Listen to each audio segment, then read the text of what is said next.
کے جھنڈے لگے ہوئے ہیں، نبی کا صدقہ، علی کا صدقہ۔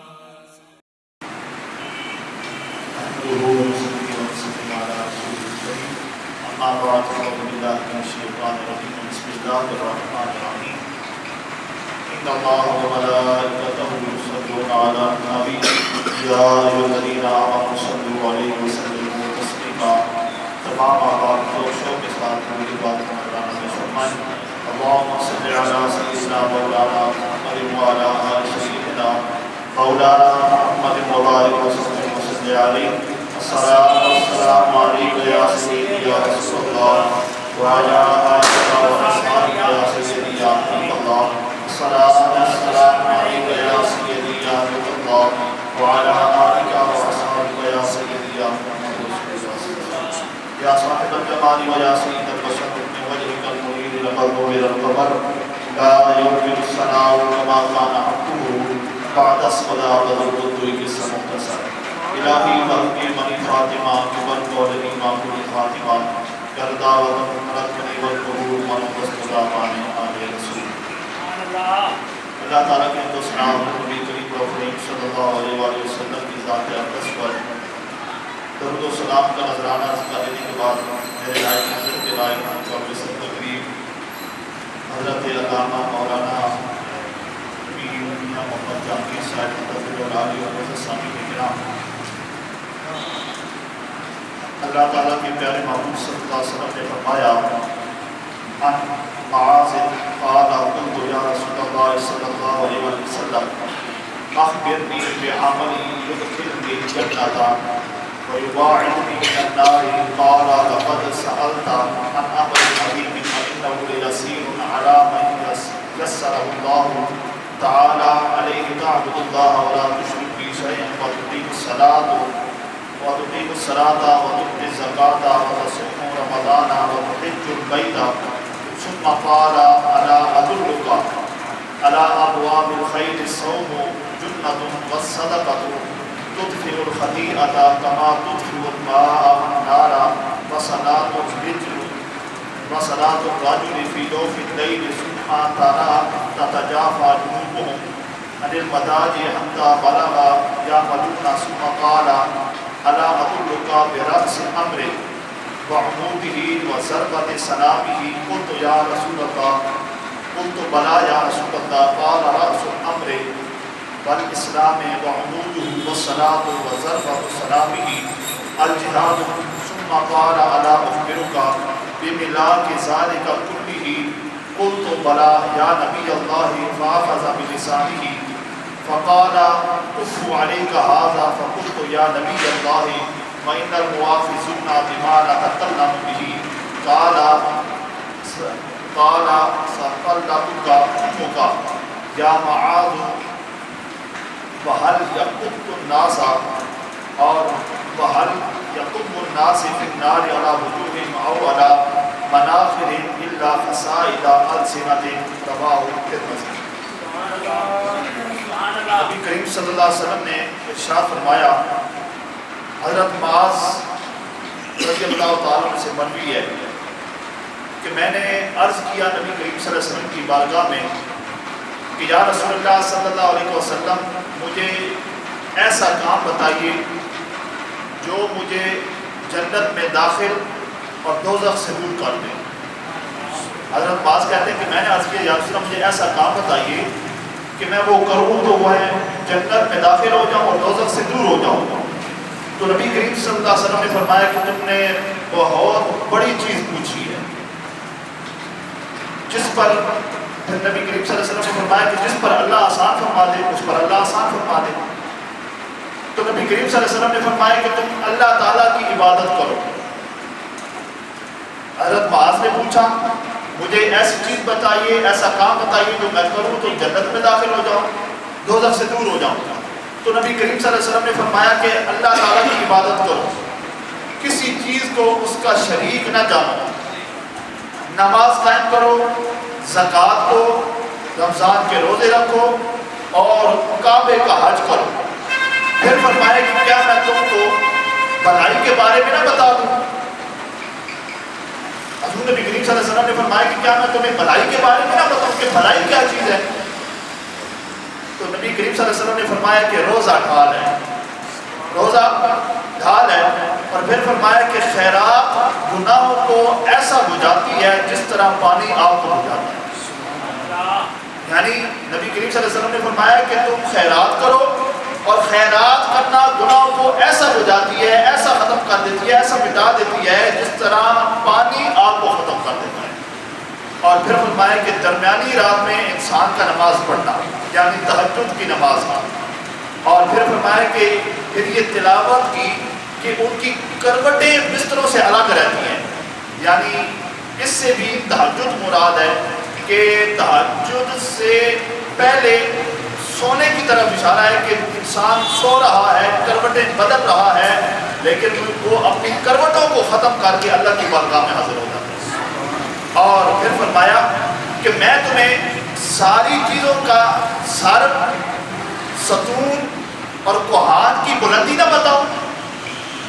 میں تمہیں ساری چیزوں کا سر اور ستون اور کوہان کی بلندی نہ بتاؤں؟ تو میں نے کہا ہاں یا رسول اللہ صلی اللہ علیہ وسلم بتائیے۔ تو فرمایا کہ تمام چیزوں کا سر اسلام ہے، تمام چیزوں کا سر اسلام ہے، اور اس کا اسلام کا جو ستون ہے وہ نماز قائم کرنا ہے۔ اسلام کا ستون نماز قائم کرنا، اور کوہان کی بلندی، دین کی بلندی کیا ہے؟ نبی کریم صلی اللہ علیہ وسلم نے فرمایا کہ جہاد کرنا، یہ دین کی بلندی ہے۔ اور پھر فرمایا کہ کیا میں تمہیں ان سب کے اصل کی خبر نہ دوں، کہ یہ جتنے کام ہیں ان سب کے اصل کی خبر نہ دوں؟ تو میں نے کہا یا رسول اللہ صلی اللہ علیہ وسلم ضرور فرمائیے، خبر دیجیے ہمیں۔ تو اب حضور نبی کریم صلی اللہ علیہ وسلم نے اپنی زبان مبارک پکڑی، اور زبان مبارک پکڑ کر آپ نے فرمایا کہ اس زبان کو روکو، اس زبان کو روکو۔ میں نے عرض کیا یا نبی اللہ، یا رسول اللہ صلی اللہ علیہ وسلم، کیا زبانی گفتگو پر بھی ہماری پکڑ ہوگی؟ کیا زبانی گفتگو جو ہم آپس میں بیٹھے ہوں، لوگ جمع ہو، مجمع جمع ہو، تو ہم بولتے ہیں، کئی دفعہ منہ سے پتہ نہیں کیا کیا باتیں نکل جاتی ہیں، کیا اس پہ بھی پکڑ ہوگی؟ تو نبی کریم صلی اللہ علیہ وسلم نے فرمایا کہ اے معاذ، تمہیں تمہاری ماں روئے، اے معاذ تمہیں تمہاری ماں روئے، لوگوں کو اوندے منہ آگ میں نہیں گراتی مگر زبانوں کی یہ کٹوتی۔ یعنی میں نے کثرت کے ساتھ دیکھا ہے لوگ جہنم کے اندر اوندے منہ گر رہے ہیں، اور کس وجہ سے گر رہے ہیں؟ وہ زبان کی وجہ سے گر رہے ہیں، زبان کی گناہوں کی وجہ سے گر رہے ہیں، زبان کے گناہوں کی وجہ سے گر رہے ہیں۔ اس لیے نبی کریم صلی اللہ علیہ وسلم نے فرمایا کہ تم اپنی زبان کو جو سب قابو کرو۔ اگر یہ زبان تمہارے قابو آ گئی تو پھر تم دنیا کے اندر بھی کامیاب ہو جاؤ گے، آخرت بھی تمہاری کامیابی ہے۔ لیکن یہ ہے کہ تم زبان کو کنٹرول میں کرو، کیونکہ نبی کریم صلی اللہ علیہ وسلم نے فرمایا کہ نماز پڑھو، روزے رکھو، حج کرو، اور ساری چیزوں کی بلندی جو سے وہ جہاد ہے، اور ستون نماز ہے، اور سب کی اصل کیا ہے؟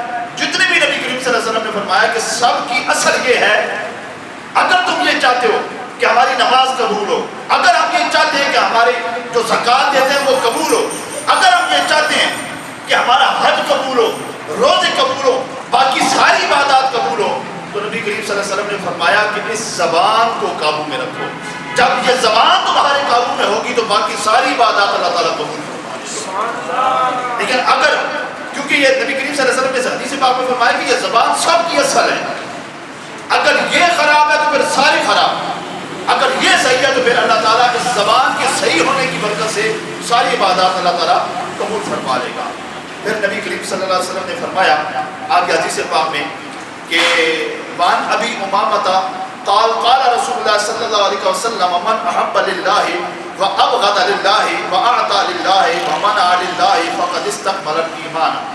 حضرت ابو امامہ فرماتے ہیں کہ نبی کریم صلی اللہ علیہ وسلم نے فرمایا کہ جو کوئی اللہ کے لیے محبت کرے اور جو کوئی اللہ کے لیے عداوت رکھے، جو کوئی اللہ کے لیے عداوت کرے، اور جو کوئی اللہ کے لیے دے اور جو کوئی اللہ کے لیے روکے، نبی کریم صلی اللہ علیہ وسلم نے فرمایا کہ اس نے اپنا ایمان مکمل کر لیا.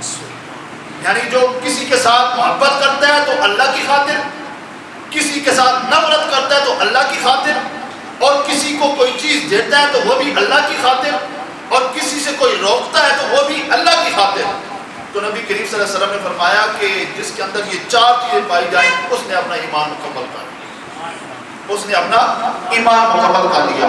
اور پھر اس کے بعد آگے ارشاد فرمایا کہ بلکہ ایک اور یہی حدیث پاک حضرت انس سے بھی مروی ہے کہ وہ کہتے ہیں کہ ما تقدیم و تاخیر فی فقد استقبل ایمان، کہ وہ کہتے ہیں کہ حضرت معاذ بن انس سے یوں نقل ہے کہ بے شک اس نے اپنا ایمان کامل کر دیا.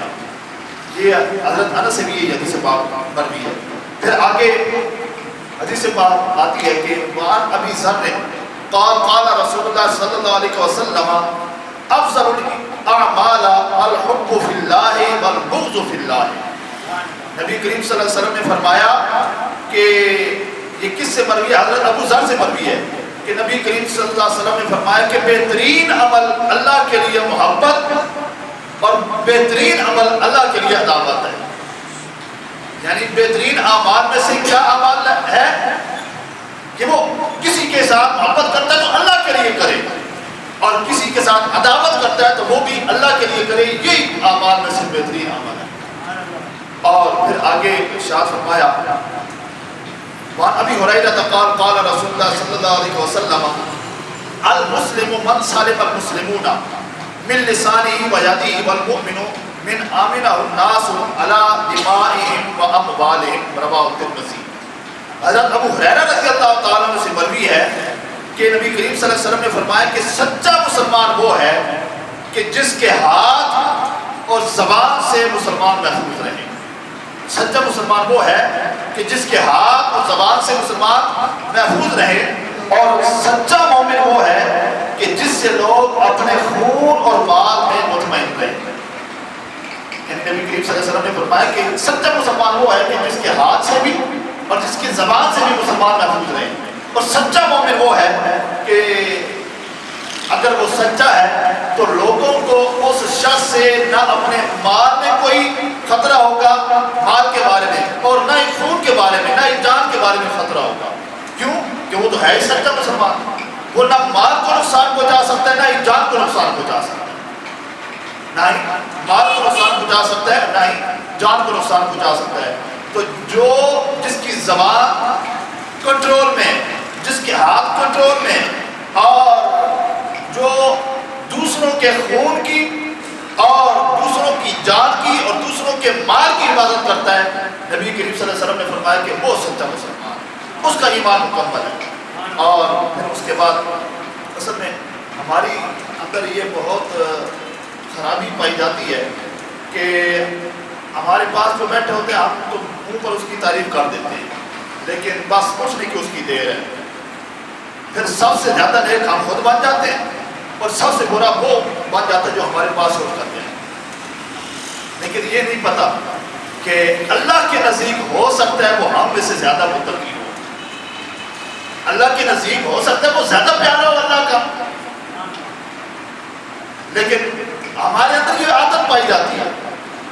ہم اپنے آپ کو بڑا نیک سمجھتے ہیں، بڑا نیک سمجھتے ہیں، لیکن دوسروں کو ہم بڑا گناہگار سمجھتے ہیں.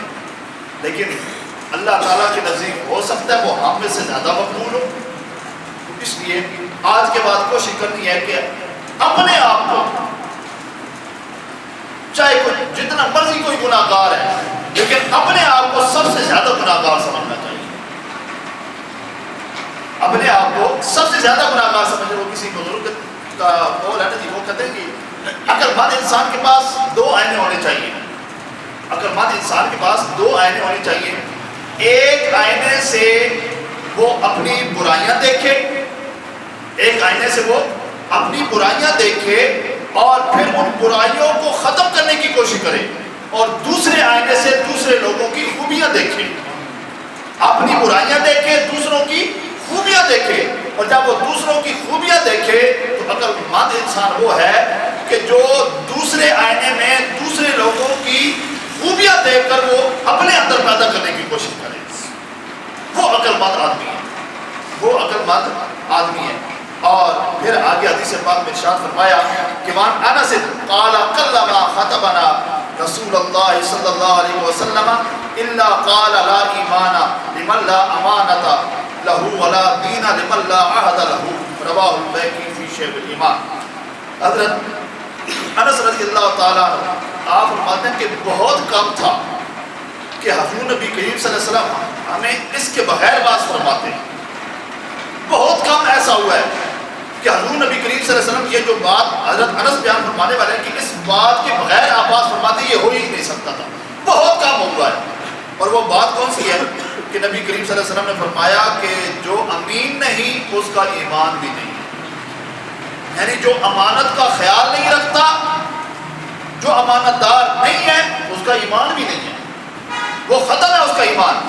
اور پھر ساتھ فرمایا کہ جو وعدہ نہیں پورا کرتا، جو وعدہ کی خلافی کرتا ہے اس کا دین بھی نہیں ہے، اس کا دین بھی نہیں ہے، یعنی جو امانت دار نہیں اس کا ایمان نہیں ہے، اور جو وعدہ خلافی کرنے والا ہے اس کا دین نہیں ہے۔ حضرت انس فرماتے ہیں کہ بہت کم ایسا ہوا کہ حضور صلی اللہ علیہ وسلم نے ہمیں واعظ فرمایا ہو تو اس کے اندر آپ نے یہ بات رکھی ہو، آپ لازمی ہر واعظ کے اندر آپ یہ فرمایا کرتے تھے۔ تو اس لیے ہمیں بھی چاہیے کہ ہم امانت کا خیال رکھیں کہ ہمارے پاس اکثر اس طرح ہوتا ہے کہ اگر کوئی ہمارے پاس کوئی پیسے امانت رکھوا جاتا ہے تو اگر پیسے ہیں 1 لاکھ روپیہ تو ہم اسے استعمال کر لیتے ہیں، چلو جی جب وہ مانگے گا تو پھر اسے دے دیں گے، لیکن اسے وقت آنے پر جب وہ مانگتا ہے ہم اسے 1 لاکھ روپیہ واپس کر تو دیتے ہیں، لیکن یہ بھی امانت میں خیانت ہے۔ کیوں کہ جو اس نے نوٹ ہمیں دیے تھے نا وہ تبدیل ہمیں کر، ٹھیک ہے ہم اسے واپس لوٹا رہے ہیں، اس نے 1 لاکھ روپیہ ہمارے پاس رکھوایا تھا ہم نے واپس لوٹا دیا، لیکن ہم نے خیانت کی ہے۔ خیانت کیا کی ہے کہ جو اس کے نوٹ تھے نا وہ ہم نے استعمال کر لیے اور ہم نے اپنی طرف سے اسے دے دیے۔ تو ان چھوٹی چھوٹی باتوں کا ہمیں ان سب کو خیال کرنا چاہیے، ان چھوٹی چھوٹی باتوں کا ہمیں خیال کرنا چاہیے۔ ایک یہ بھی حدیث پاک ہے کہ ایک شخص نے زمین خریدی کسی شخص سے، تو جب اس نے وہ زمین کو کھودا بنیادوں کے لیے تو اس میں سے سونا نکلا، اس میں سے سونا نکلا۔ اب وہ جس نے زمین خریدی تھی نا، جس نے زمین کھودی تھی، اب جب اس نے پوری تھیلی بھری ہوئی تھی سونے کی، اب وہ سونا لے کر، سونے کی تھیلی لے کر اس شخص کے پاس چلا گیا جس سے اس نے زمین خریدی تھی، جس نے اس سے زمین خریدی تھی۔ جب وہاں پر پہنچا اس نے کہا کہ اے بھائی میں نے تجھ سے صرف زمین خریدی تھی، اس کے اندر جو کچھ تھا وہ میں نے نہیں خریدا، لہٰذا یہ سونا تیرا ہے، تو واپس لے۔ میں نے تجھ سے صرف زمین خریدی تھی، سونا نہیں خریدا تھا، تو لہٰذا یہ سونا تیرا ہے۔ تو اب اس بندے کی بھی ایمانداری دیکھیں جس نے زمین بیچی تھی، وہ کہتا ہے جی اے بھائی میں نے تجھے زمین کے ساتھ جو جو تھا وہ سب کا سب میں نے تجھے دے دیا ہے، اب یہ سونا میں نے نہیں رکھنا، یہ میرا نہیں ہے، یہ تیرا سونا ہے۔ اب وہ کہتا ہے میں نے رکھنا نہیں ہے، یہ کہتا ہے میں نے بھی نہیں رکھنا۔ اب اس بات پہ جھگڑا ہو گیا، جس نے زمین بیچی ہے وہ کہتا ہے میں نے واپس نہیں لینا، اور جس نے لیا ہے وہ کہتا ہے میں نے بھی نہیں رکھنا اپنے پاس۔ اب جب یہ فیصلہ کروانے کے لیے قاضی صاحب کے پاس پہنچے اور اسے کہا جی ہمارا فیصلہ کرے، میں نے زمین خریدی ہے، زمین کو کھودا سونا نکلا اور میں اسے واپس کرنے کے وہ اس نے لیا نہیں ہے، لیکن وہ کہتا ہے جی میں کیوں لوں، میں نے زمین کے ساتھ تجھے سونا بھی دے دیا۔ تو جب قاضی صاحب نے یہ بات سنی تو قاضی صاحب اس وقت قاضی بھی قاضی ہوا کرتے تھے، وہ بھی انصاف کیا کرتے تھے، وہ بھی عدل کیا کرتے تھے۔ قاضی صاحب نے پوچھا اچھا کرو تم دونوں تو تیار نہیں ہو سونا لینے کے لیے، یہ بتاؤ کہ تمہاری کوئی اولاد ہے؟ ایک نے کہا میرا بیٹا ہے، دوسرے نے کہا میری بیٹی ہے۔ تو قاضی صاحب نے فیصلہ کیا کہ ان دونوں کی شادی کروا دو، یہ سونا ان دونوں کو دے دو، تم دونوں ان دونوں کی شادی کروا دو اور یہ سونا ان دونوں کو دے دو۔ اب ان کو بڑا یہ فیصلہ پسند آیا، اب انہوں نے ایک کی بیٹی تھی ایک کا بیٹا تھا، ان کا آپس میں نکاح کروا دیا اور یہ سونا ان کو دے دیا۔ تو یہ حضور نبی کریم صلی اللہ علیہ وسلم نے بنی اسرائیل کا واقعہ ہمیں بتایا۔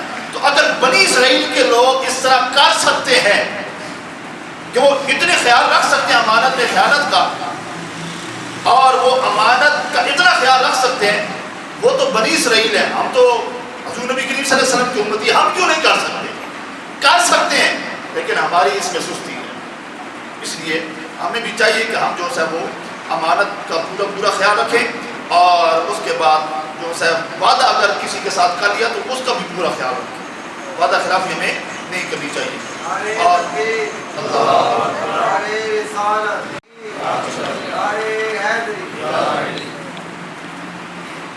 عن عبادة بن الصامت قال سمعت رسول الله صلى الله عليه وسلم يقول من شهد أن لا إله إلا الله وأن محمد رسول الله حرم الله عليه النار. حضرت عبادہ بن الصامت فرماتے ہیں کہ میں نے حضور نبی کریم صلی اللہ علیہ وسلم کو فرماتے سنا کہ جو گواہی دے اللہ کے سوا کوئی لائق عبادت کی نہیں اور یقیناً محمد اللہ کے رسول ہیں، تو اللہ تعالیٰ نے اس پر آگ حرام کر دی. اللہ تعالیٰ نے اس پر آگ حرام کر دی، یعنی جو گواہی دے کہ اللہ کے سوا کوئی عبادت کے لائق نہیں اور اس کا کوئی شریک نہیں، اور محمد صلی اللہ علیہ وسلم اس کے آخری نبی ہیں، جو یہ گواہی دے گا اور اس پر قائم رہے گا، اللہ تعالیٰ کے پیارے محمد صلی اللہ علیہ وسلم فرماتے ہیں کہ اس پر اللہ تعالیٰ نے دوزخ کی آگ حرام کر دی. اور پھر آگے ارشاد فرمایا کہ وان عثمان رضی اللہ تعالیٰ عنہ قال قال رسول اللہ صلی اللہ علیہ وسلم من مات وهو يعلم انه لا اله الا الله دخل الجنہ.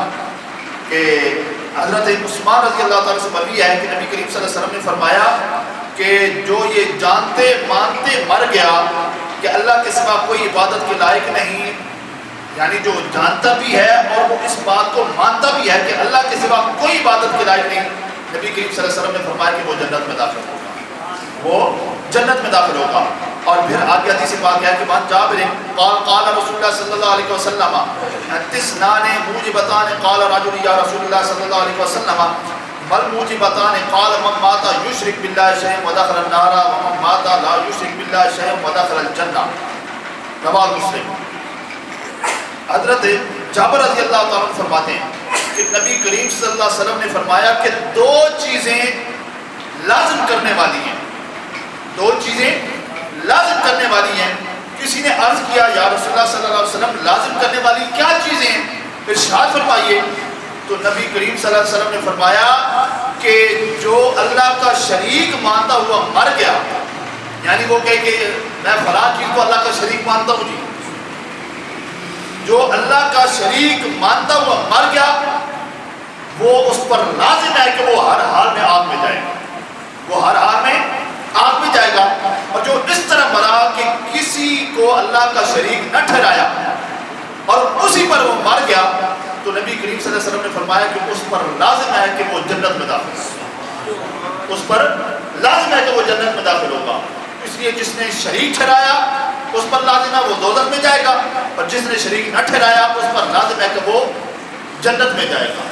تو یہ حضور نبی کریم صلی اللہ علیہ وسلم نے فرمایا کہ اے ایمان والو، اگر تم نے عبادت کرنی ہے تو اس رب کی کرو جس نے تمہیں پیدا کیا، جو تمہیں رزق دے رہا ہے، جو تمہیں پال رہا ہے، جو تمہاری ہر ضرورت کو پورا کر رہا ہے، اس کی عبادت کرو، اور اس کا کوئی شریک نہیں، نہ اس کی کوئی اولاد ہے نہ وہ کسی سے جنا ہے. اس لیے تم نے عبادت کرنی ہے تو اسی کی کرو. کرم کے جھنڈے لگے ہوئے ہیں، نبی کا صدقہ، علی کا صدقہ.